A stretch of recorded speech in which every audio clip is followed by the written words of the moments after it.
Hello guys, hello. आज हामी भर्खरै पुगेर आएको काँक्री बिहार मन्दिरमा हामी पुगेर आएको थियौँ।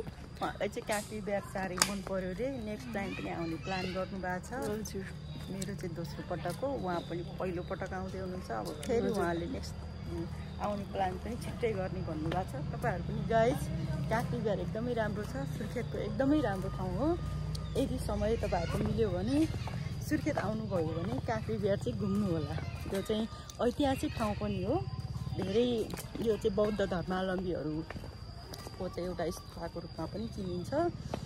धेरै बौद्ध धर्म मान्नेहरू चाहिँ अनिवार्य रूपमा चाहिँ यो सुर्खेत कर्णाली भ्यालीको चाहिँ यहाँ आउने गर्छन्। हिन्दू धर्मावलम्बीहरूको लागि चाहिँ नजिकै अर्को मन्दिर पनि छ सुर्खेतमा, देउकी बजै छ। अनि यहाँ चाहिँ सुर्खेतमा अलिकति अब मान्छे चाहिँ बजारबाट अलिकति टाढा